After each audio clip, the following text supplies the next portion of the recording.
코로나19 확산세가 꺾이지 않는 가운데 정부는 단계적 일상 회복을 예정대로 추진하겠다고 밝혔습니다. 자세한 내용과 전망 전문가와 짚어보겠습니다. 김윤 서울대 의료관리학과 교수 연결합니다. 교수님 나와 계시죠? 네, 안녕하십니까. 예, 안녕하십니까. 교수님 4차 대유행이 길어지고 있습니다. 현재 상황 먼저 어떻게 진단하십니까? 네, 추석 연휴를 마치고 나서 급증했던 확산세가 안정세로 돌아서고 있는 상황인 것 같습니다.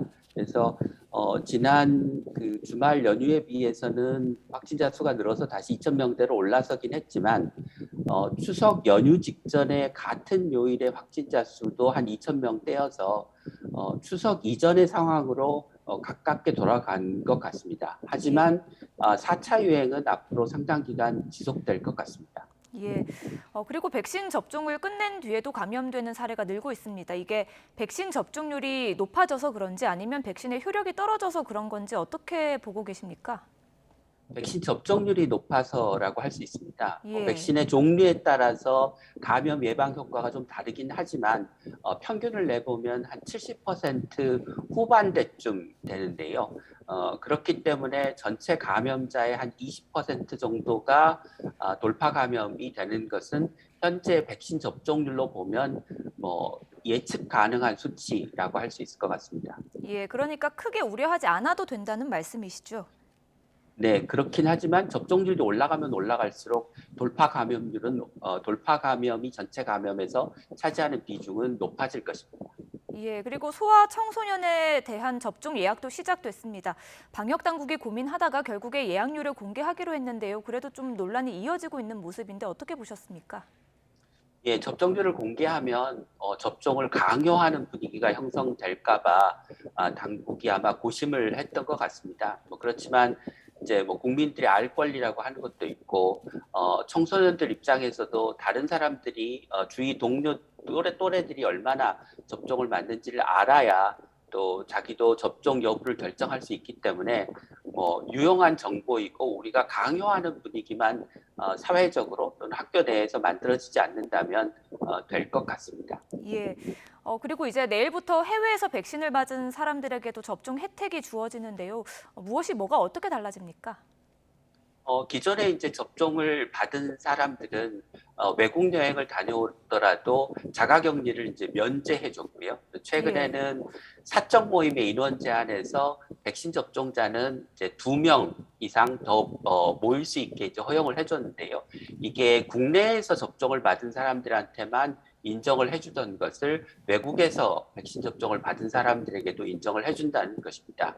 그런데 이제 백신의 대상에 이제 중국의 시노백, 시노팜 백신이 들어 있어서 예. 상대적으로 이 백신들이 다른 백신에 비해서는 좀 효과가 떨어지는 측면이 있어서 아마 뭐 우려가 되긴 하는데 세계보건기구 WHO의 승인을 받았고 또 호혜 원칙에 의하면 따로 이 백신들만 차별할 수는 기는 어려울 것 같습니다. 예, 정부가 이렇게 백신 접종 혜택을 좀 늘리는 모습인데요. 백신 패스에 대한 관심도 뜨거워지고 있습니다. 그런데 미접종자에 대한 차별이 되면 안 된다는 이야기도 있는데요. 교수님 어떻게 보고 계십니까?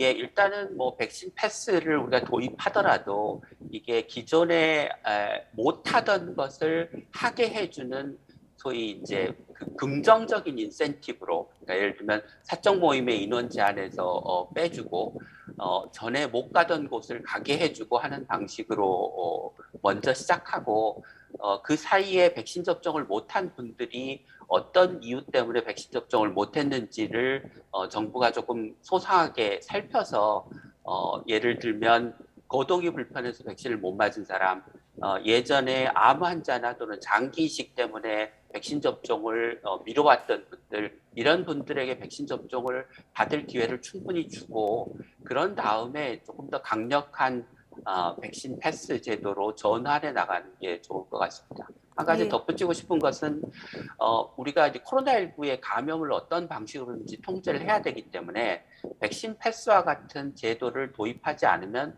결국 지금 소상공인이나 자영업자가 영업을 못하게 되는 상황을 지속할 수밖에 없기 때문에 소상공인이나 자영업자에게 규제를 하는 것보다는 백신을 맞지 않은 사람들에게 개인의 선택에 대한 그에 상응하는 책임을 우리가 요구하는 게 더 정당한 방식이라고 생각합니다.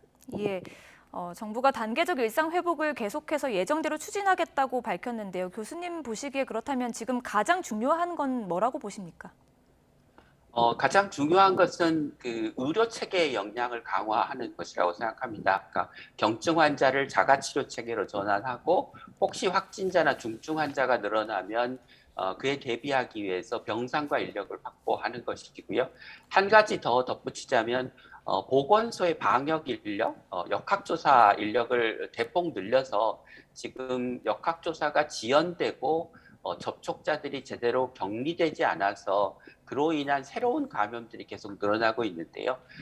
빨리 보건소의 인력을 늘리는 게 중요하다고 생각합니다. 예, 여기까지 듣겠습니다. 서울대 김윤 교수 이야기 들어봤습니다. 교수님 잘 들었습니다. 네, 감사합니다.